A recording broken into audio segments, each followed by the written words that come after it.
Alors du coup, je me présente, je m'appelle Louane, donc je suis la RM en génome et biochimie. Donc j'étais déjà là à la présentation de lundi, mais je n'ai pas trop parlé, donc vous m'avez pas entendu. Du coup, moi ce soir, je vais vous parler des acides gras et des lipides, donc plus particulièrement les acides gras quand même. Et ensuite, il y a Anaïs, donc une des tutrices, qui viendra vous parler.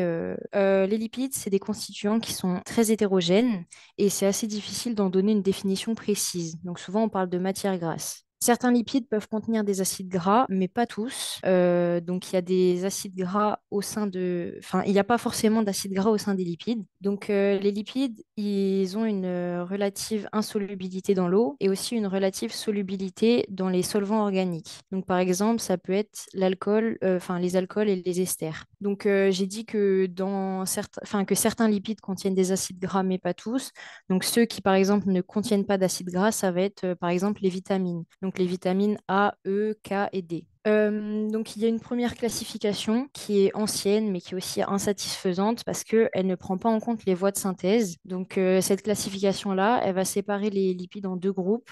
Donc on va avoir les lipides simples qui contiendront uniquement des carbones, des hydrogènes et des oxygènes, et les lipides complexes, du coup, qui contiendront aussi carbone, hydrogène et oxygène, mais avec aussi des phosphates ou des azotes, par exemple. Vous me dites si je vais trop vite aussi, hein, n'hésitez pas. Et si jamais vous avez des questions, vous pouvez aussi les poser dans le chat. Donc, ça, c'est la classification en fonction des compositions. Donc là, comme ça paraît un peu compliqué. Mais du coup, vous aurez surtout les deux premières parties à retenir, donc les glycérolipides et les sphingolipides. En fait, les glycérolipides, ça va partir du glycérol, donc que vous pouvez voir en haut à droite de l'écran. Et en fait, les glycérides et les glycérophospholipides, il y aura des ajouts sur ce glycérol-là, mais la base, ça reste le glycérol. Donc tout ça, vous le verrez en plus détaillé dans le cours. Là, pour l'instant, on survole juste. Et ensuite, on a les sphingolipides. Donc les sphingolipides, c'est la sphingosine que vous pouvez voir aussi, j'ai mis le schéma, à laquelle il va y avoir un acide gras qui va être ajouté sur le NH2. Et ensuite, il va y avoir d'autres groupements qui seront ajoutés. Et ça va donner les céramides, les sphingomyélines et les glycolipides. Mais ça, du coup, le détail, vous le verrez en cours. Ensuite, on a aussi deux autres catégories, mais dont on va quasiment pas parler. C'est les lipides isopréniques et les lipoprotéines et protéolipides. Donc, la catégorie surtout à retenir, ça va être les stérols et stéroïdes, dont vous allez aussi reparler. Mais voilà, donc ça, je ne fais que l'aborder, mais il n'y a pas besoin vraiment de le retenir. Les lipides, ils peuvent posséder des groupements non ionisés, donc hydrophobes. Oui, du coup, la molécule sera hydrophobe et ça veut dire qu'elle sera insoluble dans l'eau et soluble dans les solvants hydrophobes, donc comme l'hexane, le chloroforme, l'acétone, l'éther, etc. Si jamais les lipides ils possèdent des groupements ionisés, donc des groupements polaires, l'oxygène, le phosphate, l'azote, la molécule sera donc plus ou moins hydrophile. Donc, les molécules les plus hydrophiles, on dit qu'elles sont amphiphiles. Une molécule amphiphile, elle possède une partie hydrophobe et au moins un groupement polaire. Donc, la partie hydrophobe, ça va être toute la chaîne carbonée et le groupement polaire, ça va être donc l'oxygène, le phosphate, etc. Celle-là, les molécules amphiphiles, elles sont pas forcément solubles dans l'eau. En fait, la solubilité, elle va dépendre de la taille de la partie hydrophobe. Donc, si jamais, ça va dépendre de la taille de la chaîne carbonée. Donc, la molécule que vous pouvez voir juste ici, c'est une acide stéarique et donc elle contient 18 carbones et pas d'insaturation. La plupart des acides gras possèdent la même structure. Donc, on dit que ce sont des monoacides aliphatiques. Donc en fait, ça veut dire qu'ils ont une chaîne carbonée qui est linéaire et non aromatique. Aromatique, ça veut dire que ça forme des cycles, sauf que là, elle est non aromatique, donc il n'y a pas du tout de cycle. Elle est non ramifiée. Donc non ramifiée, ça veut dire qu'il n'y a pas de groupements qui vont venir se mettre sur les carbones de la chaîne. Il y a un nombre pair d'atomes de carbone, donc qui vont de 4 à 32. Et les chaînes, elles peuvent être saturées ou insaturées. Donc insaturées, ça veut dire qu'elles ont des doubles liaisons. Donc en fait, ici, on va trouver par exemple, on va trouver donc une deuxième liaison. Et du coup, il y aura un hydrogène en moins ici. Et voilà, donc ça, c'est une molécule insaturée. Et donc les lipides, enfin les acides gras, pardon. il possède un groupement polaire qui est le COOH et donc le groupement apolaire qui est la chaîne carbonée. La longueur de la chaîne, c'est elle qui induit la plus ou moins grande solubilité dans l'eau. Au niveau du nom, on peut nommer les acides gras selon deux nomenclatures. Donc on a le nom usuel qui provient de l'origine de l'élément ayant permis de le purifier, donc comme les tissus ou la localisation. Donc par exemple, l'acide oléique vient de l'huile d'olive. Et ensuite, on a le nom chimique. Lui, il provient de la structure de la molécule. Donc, on peut nommer les acides gras en fonction du nombre de carbone qui les compose, précédé donc du terme acide et suivi du suffixe. Donc, le suffixe, les suffixes ils sont notés ici. Anoïque pour un acide gras saturé, énoïque pour un acide gras avec une insaturation, diénoïque pour un acide gras avec deux insaturations, etc. Donc là, du coup, ça, c'est les acides gras usuels, enfin ceux qui n'ont pas de ramification. Pardon, je parle pas de ramification, je parle d'insaturation, excusez-moi. Et donc, il y en a que deux à connaître dans ceux-là, donc c'est l'acide palmitique et l'acide stéarique, donc qui ont respectivement 16 carbones et 18 carbones, et donc pas d'insaturation. Donc, du coup, le nombre de carbone, il est là. Donc, s'il y en a 16, on va parler d'une acide hexadécanoïque. Si jamais il y en a 18, octadécanoïque, 20 eicosanoïque, 22 docosanoïque et 24 tétracosanoïque. Sauf que les 22 et 24, normalement, vous en entendrez pas trop parler. Enfin, il me semble pas. Donc, voilà. Donc l'acide eicosanoïque, vous la reverrez un peu plus tard enfin vous la verrez dans le cours. Alors, concernant la notation des acides gras, les acides gras, ils sont ah oui, non, pardon. Donc ici, on peut voir l'acide oléique. Donc l'acide oléique, elle a 18 carbones et une insaturation. Donc là, vous pouvez la voir juste ici. Donc la notation, ça correspond au nombre de carbone suivi du nombre d'insaturations, donc qui est le nombre d'insaturations, c'est bien le nombre de doubles liaisons. Les deux sont séparés par deux points. Si jamais il n'y a pas d'insaturation, on écrit quand même un zéro. Et dans le cas où il y a des insaturations, on doit préciser leur position entre parenthèses. Donc là, par exemple, on part du premier carbone, donc qui est le carbone du COOH, et on compte 1, 2, 3, 4, 5, 6, 7, 8, 9. Donc là, notre insaturation, elle se trouve au niveau du carbone 9. Donc, on va écrire le 9 entre parenthèses. Si jamais on a plusieurs doubles liaisons, elles respectent une périodicité de 3 carbones.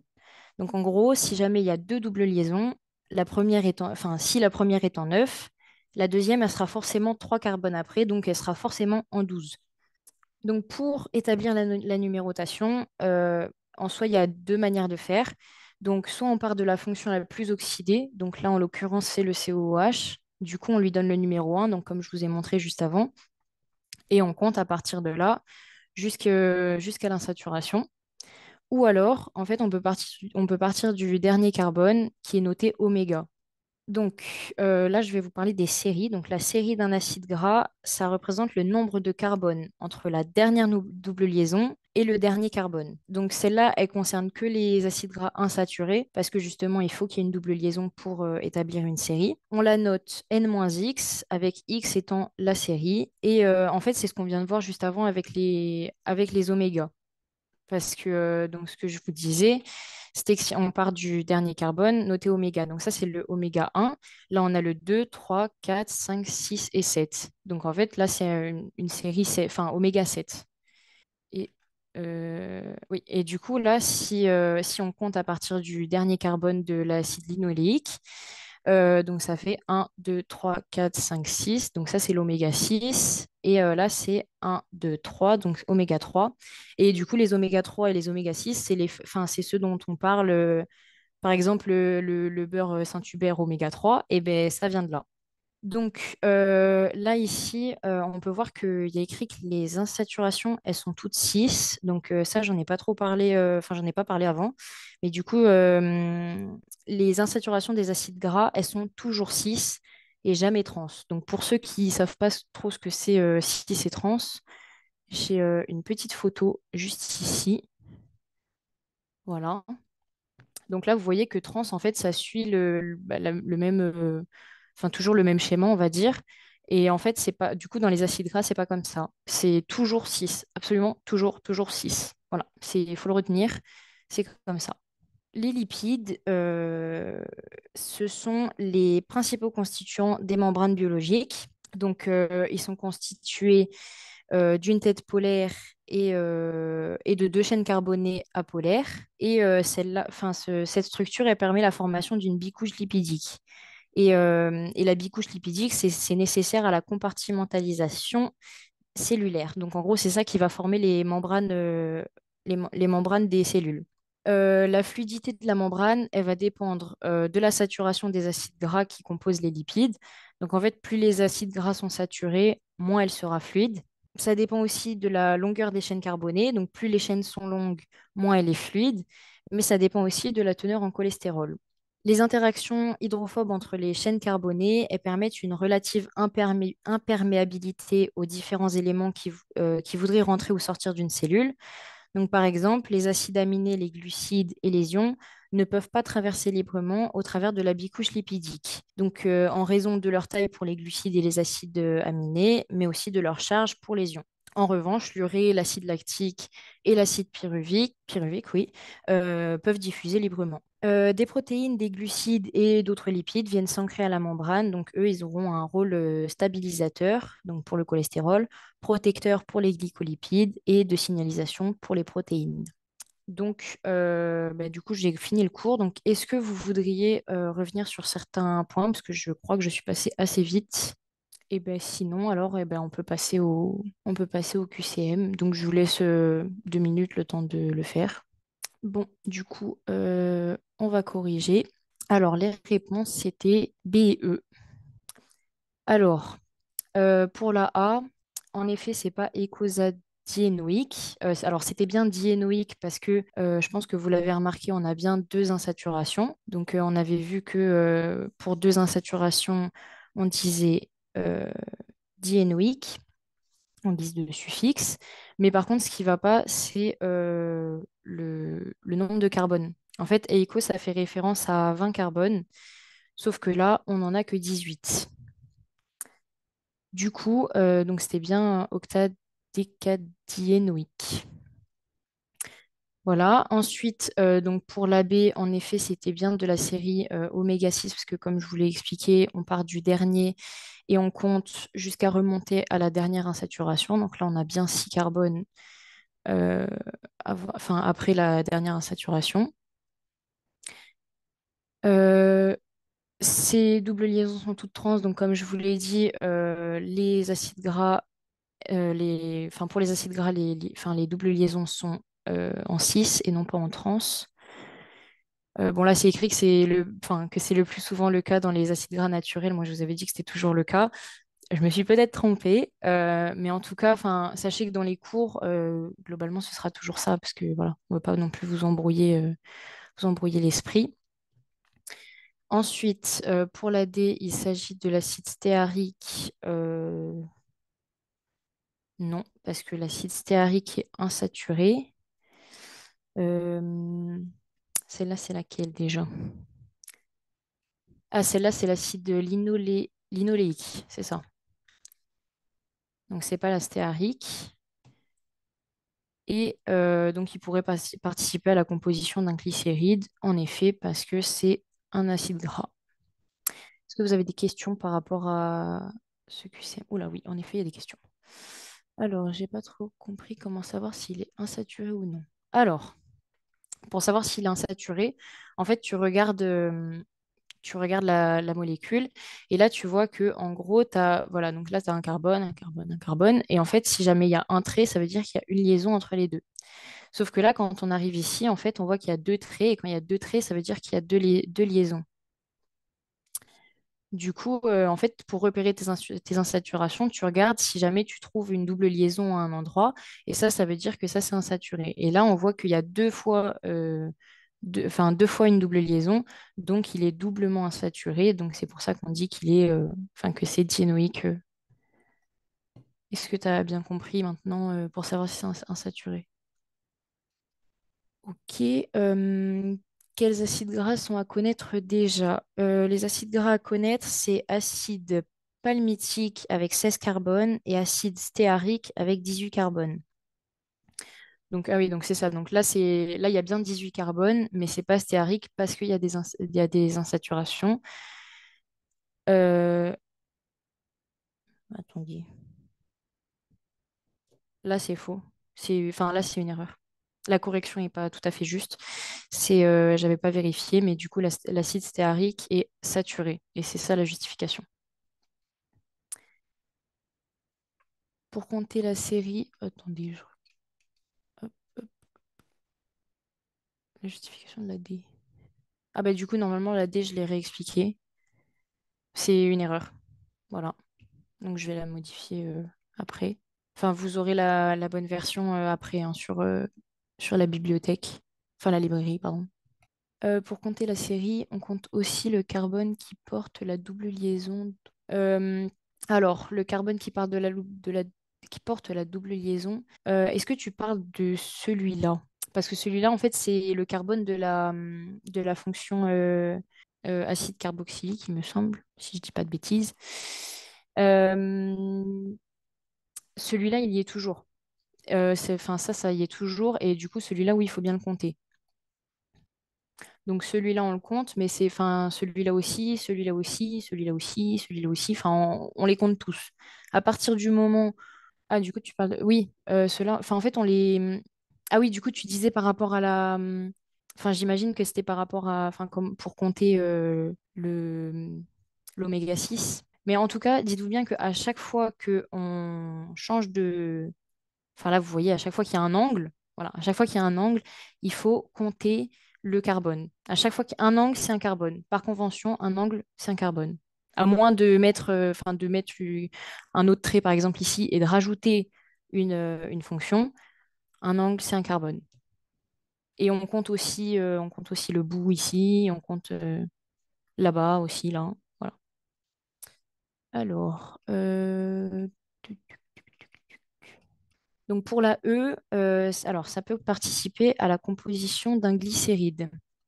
Oui, ça peut participer à la composition d'un glycéride parce que, alors je vais remonter un petit peu. Un glycéride, donc comme je l'ai dit, les glycérides, enfin, ça dérive du glycérol. Donc on a ce glycérol qui est juste ici. Et en gros, ça peut donner glycéride et glycérophospholipides. Et donc ça, je n'avais pas trop détaillé, mais en fait, en gros, à partir d'ici, là, il va y avoir des acides gras qui vont se rajouter au bout de chaque OH, ou alors des fonctions phosphates, mais ça, vous le verrez après. Mais du coup, on peut mettre des acides gras ici. Et du coup, comme la molécule enfin, qui était tout à la fin là, dans le QCM, c'est un acide gras, vu que ça, c'est un acide gras, en effet, on peut la mettre. En fait, ça va venir enfin, se lier à l'OH du glycérol grâce à cette partie-là. Alors, tu peux réexpliquer la différence entre cis et trans. Alors, la différence entre cis et trans, on la voyait surtout, enfin, l'explication, elle est là. En fait, c'est surtout visuel parce que en vrai, je sais pas trop comment l'expliquer. Mais en fait, là, vous voyez bien que, alors, quand c'est trans, vous voyez, ça fait toujours enfin, le même truc. Et en fait, quand c'est trans, ben, ça change pas. Alors que quand la double liaison, elle est cis, et ben en fait, vous allez voir que là c'est en haut, c'est droit, et là, il va y avoir une courbure. Et en gros, ça a un rôle important, notamment dans les membranes et tout, avec les questions de fluidité, etc. Mais du coup, là, la double liaison, elle est. Enfin, en fait, là, ça veut dire que. Enfin, alors, en fait, c'est compliqué à expliquer avec cette image-là, du coup, mais j'ai pas. Enfin, je sais pas si je peux vraiment l'expliquer en détail parce que j'ai pas envie de vous perdre non plus. Mais en gros, il faut retenir que trans, ça reste tout droit. Et en gros, il n'y a pas trop de changement de conformation au niveau de la molécule. Mais par contre, si, il va vraiment y avoir une courbure et c'est ça qui va entraîner d'autres choses donc dans les membranes, comme je vous disais. Si jamais vous ne comprenez pas mes explications, reposez la question, ça ne me dérange pas du tout. Alors là, du coup, je l'ai expliqué. Quelle est la différence entre 6 et trans et comment on reconnaît ça? Du coup, je viens de le dire. Donc, quoi qu'il en soit, chaque acide gras peut participer à la composition d'un glycéride. Euh, je dirais que oui. Après, je veux pas trop. Enfin, normalement, oui. Après, je veux pas trop non plus m'avancer, mais il me semble que oui. 6, les pattes sont vers le haut et trans en sens inverse, en gros. Oui, c'est ça. En fait, si c'est trans, c'est lié à la position des hydrogènes. Mais ouais, non, je crois que là, je vais trop loin. Parce qu'après, voilà, mon but, c'est pas de vous perdre non plus, hein. Ça reste que le début et puis vous aurez plus de détails dans les cours. Est-ce que c'est bon pour tout le monde? Super. Eh ben, Anaïs, si t'es prête, on peut passer aux protéines. Ouais, je suis prête, si tout le monde m'entend. Super. Oui, on t'entend. Alors du coup, bonsoir à tous. Donc moi, je vais vous présenter le cours sur les acides aminés, les peptides, les polypeptides et les protéines. Voilà, le but de ce cours, ça va être de vous présenter certaines notions par rapport à tout ça, afin que vous puissiez mieux comprendre les cours de génome et de biochimie. Il y a que moi qui vois pas où c'est... Non, c'est normal. Ok, Moi non plus, ok. je vois pas. Il est un peu long à la détente. Ah, ok, c'est bon. Ok, super. Alors, du coup, un acide aminé, c'est une molécule organique qui possède un squelette carboné et deux groupes fonctionnels, donc une amine, donc notée NH2, et un groupement carboxyle, COOH. Donc, ce sont des molécules qui sont amphotères. Ça veut dire qu'elles ont un caractère donc à la fois acide de par leur groupement carboxyle et basique par leur groupement amine. Le R, ça représente une chaîne latérale qui va être spécifique à chaque acide aminé. Les acides aminés, ils sont classés selon les propriétés de leur chaîne latérale, de par leur structure et par leur polarité. Il existe 20 acides aminés différents à l'origine des protéines, dont ils sont l'unité structurale de base, et ils sont liés par des liaisons amides qu'on appelle les liaisons peptidiques. Les acides aminés, ils peuvent pas être synthétisés par l'homme, donc on dit qu'ils sont essentiels, et donc ils vont être apportés par l'alimentation. Donc il y en a 8, il y a la leucine, la thréonine, la lysine, le tryptophane, la phénylalanine, la valine, la méthionine et l'isoleucine, donc qui sont dits essentiels. Il existe plusieurs moyens mémotechniques, comme le très lyrique Tristan fait vachement méditer Iseux. Donc voilà, donc chaque capitale enfin chaque mot, enfin chaque première lettre de chaque mot de la phrase, du coup, va vous donner ces 8 acides aminés. Et donc ces 8 acides aminés, ils sont apportés par l'alimentation et ils vont permettre la synthèse des autres acides aminés. On va maintenant passer en revue les différents groupes, selon lesquels sont classés les 20 acides aminés principaux. Cette classification peut un peu différer selon les profs, donc faites bien attention à ce qui vous sera présenté en cours. La bonne nouvelle, c'est que vous n'avez pas besoin de les apprendre, enfin d'apprendre leur structure. Voilà, ça c'est plutôt pas mal. Les acides aminés, ils sont classés selon la nature de leur chaîne latérale, donc comme je l'ai dit plus tôt. Le prof, il aborde dans son cours qu'une seule catégorie. Ok, bon, alors juste là, j'ai vu l'histidine. L'histidine. L'histidine, ça me dit rien comme étant un acide aminé essentiel, euh, Moi, je l'ai déjà vu dans les semi-essentiels, genre ouais, voilà, je pense en aussi. mode ils sont essentiels au début et puis après. Enfin, il me semble que c'est quelque chose Ah comme oui, ça. c'est un truc, c'est plus quand c'est embryonnaire, au Oui, c'est stade ça. embryonnaire, ouais. Voilà, non, il n'est pas considéré comme étant essentiel. Le prof, il aborde dans son cours qu'une seule catégorie, donc les acides aminés aromatiques. Donc, on va avoir celle-là. Donc, les acides aminés aromatiques, ils comportent tous un cycle aromatique, avec 6 carbones et 3 doubles liaisons. Leur principale caractéristique est ils absorbent tous, pardon, la lumière polarisée entre 260 et 280 nanomètres. Et il existe 3 acides aminés aromatiques. Donc, il y a la phénylalanine qui est hydrophobe. Il y a la tyrosine, pardon. On remarque en regardant sa structure que c'est une phénylalanine hydroxylée en 3 du groupement phényl. C'est la phénylalanine hydroxylase qui transforme la phénylalanine en tyrosine. Donc, s'il y a un déficit enzymatique, ça provoque une phénylcétonurie, car la phénylalanine n'est pas assimilée par l'organisme. Voilà. La tyrosine est le précurseur des protéines tissulaires de la mélanine, qui est impliquée dans la coloration pigmentaire. C'est aussi le précurseur des hormones thyroïdiennes et des catécholamines. Donc, les catécholamines regroupent donc l'adrénaline, la noradrénaline et la dopamine.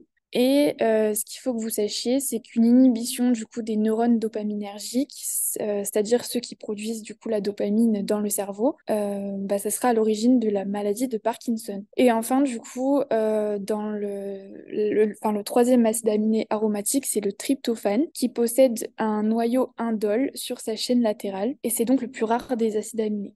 Voilà, là j'ai fini pour cette diapo. Donc on va maintenant passer donc aux peptides, aux polypeptides et aux protéines. Donc ce sont des enchaînements d'acides aminés qui vont être reliés par des liaisons peptidiques. Elles se différencient par leur taille. Donc les peptides sont composés de 2 à 50 acides aminés. Il va exister une énorme variété de peptides différents. Et les protéines, elles, sont composées de plus de 50 acides aminés. Donc après la constitution de la chaîne peptidique, une extrémité est porteuse d'un groupement amine libre. Donc c'est l'extrémité N-terminale, l'extrémité aminoterminale ou enter, ça veut dire la même chose. Et l'autre d'un groupe carboxyle libre, donc appelé extrémité C-terminale, carboxyle terminale ou C-terminale. Par convention et également à cause de la direction de leur synthèse, les séquences peptidiques sont toujours considérées dans le sens N-terminal vers C-terminal. La chaîne, elle est polarisée et cela détermine le sens de lecture du peptide. Alors, donc une protéine, elle est composée par une chaîne ou une séquence d'acides aminés qui vont être liés entre eux par des liaisons peptidiques. Mais cette chaîne peptidique, elle n'est pas que linéaire. Les acides aminés possèdent des caractéristiques physico-chimiques dues à la chaîne latérale R, qui sont responsables de son repliement dans l'espace. Donc, il y a une organisation de la protéine en forme globalement sphérique. Cette structure tridimensionnelle est directement dépendante de la structure primaire et elle est essentielle au fonctionnement de la protéine. Par exemple, on peut trouver au sein de la structure de la protéine des crevasses, des creux. On peut retrouver une zone hydrophile ou hydrophobe, formant par exemple le site actif d'une enzyme. Donc, on va retrouver la structure primaire. Donc, c'est la forme linéaire montrant l'ordre des acides aminés allant du N-terminal au C-terminal. Donc, c'est, comme je l'ai dit, plutôt l'ordre codé par le génome. Donc, par exemple, la structure primaire du collagène, elle a une répétition du motif donc Gli, X et proline. Ensuite, la protéine, elle peut adapter une structure secondaire. Donc, c'est une première conformation 3D de la protéine par implication de nombreuses liaisons non covalentes. Donc, on va retrouver les liaisons hydrogènes, les interactions hydrophobes, les interactions électrostatiques et les forces de Van der Waals. Donc, il y en a deux types. Donc, il y a les hélices alpha, donc qui sont constituées par l'enroulement de la chaîne polypeptidique sur elle-même par liaison hydrogène, grâce à des interactions entre les acides aminés. Et ensuite, on va retrouver les feuillets bêta, donc dans cette structure secondaire, qui vont être constitués par l'appariement par liaison hydrogène de segments disposés antiparallèlement les uns par rapport aux autres, formant une sorte de membrane plissée comme vous pouvez voir sur le schéma. Et du coup, la structure tertiaire, donc c'est une organisation dans l'espace d'hélices alpha et de feuillets bêta, les uns par rapport aux autres.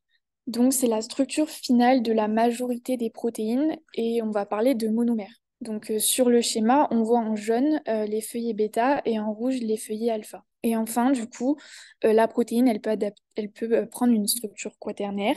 Et donc, il va s'agir de l'association de plusieurs peptides ou protéines par des liaisons faibles.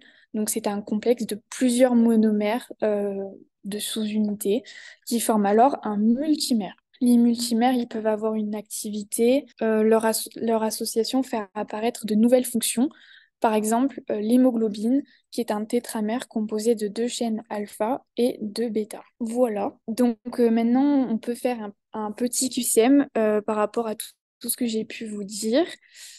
Donc, à propos des acides aminés et des protéines, donc, est-ce qu'il est vrai que les acides aminés sont classifiés en fonction de la polarité de leur chaîne latérale? Est-ce que c'est vrai que le tryptophane est le précurseur de la dopamine? Est-ce que la structure secondaire d'une protéine correspond à l'enchaînement des acides aminés? Est-ce qu'il est vrai qu'il existe des protéines de 34 acides aminés? Et est-ce que la phénylalanine est un acide aminé essentiel? Je vous laisse un peu de temps pour réfléchir. Quand vous avez fini, vous pouvez mettre vos réponses dans le chat. Ok, bah, du coup, est-ce on peut passer à la correction, je pense. Du coup, la A était vraie, effectivement. Donc, du coup, les acides aminés sont bien classés en fonction de la polarité de leur chaîne latérale. Par contre, oui, là, vous avez eu tous raison. Du coup, le tryptophane, c'est pas du tout le précurseur de la dopamine, c'est la tyrosine, donc qui est le précurseur de la dopamine et des autres catécholamines. La C, bah là, pareil, vous avez eu raison. Donc, du coup, c'est bien faux. Donc, du coup, la structure secondaire, c'est pas, elle correspond pas à l'enchaînement des acides aminés. Ça, c'est la définition de la structure primaire. Et la structure secondaire, par contre, elle correspond à l'agencement dans l'espace de cette chaîne. Et la D est fausse aussi. Donc, en dessous de 50 acides aminés, on parle pas de protéines, on parle plutôt de peptides, hein. Ça, c'est important à retenir. Et par contre, la E est vraie, effectivement. Là, par contre, vous avez tous raison. La phénylalanine, c'est bien un acide aminé essentiel. Du coup, juste, j'ai vu, là, ouais, voilà, bah, Louane, t'avais répondu, mais oui, effectivement, euh, du coup, Alzheimer, c'est pas juste les neurones dopaminergiques. Voilà, bah, si vous avez des questions sur ce que j'ai pu vous dire, n'hésitez pas. Mais je pense que du coup, là, enfin, j'ai terminé ma partie. Du coup, si vous avez des questions, on peut y répondre. Donc là, il reste 15 minutes avant le prochain cours. Donc, ah bah tiens, il y a une question. Quelques précisions sur polaire et apolaire. Alors, une molécule polaire, c'est...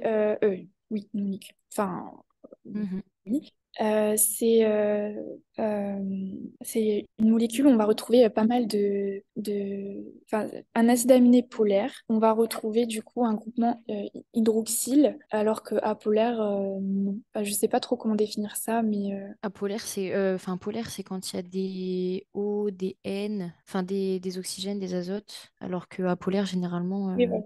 généralement, ça va être plus des carbones ou des trucs comme ça. Je vais juste vérifier.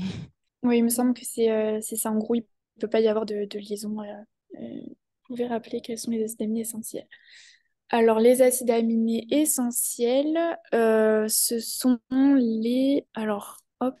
Alors, c'est la leucine, la tréonine, la lysine, le tryptophane, la phénylalanine, la valine, la méthionine et l'isoleucine. Et du coup, tu l'as dit, l'histidine en plus. Ah oui, non, bah du coup, l'histidine qui est semi...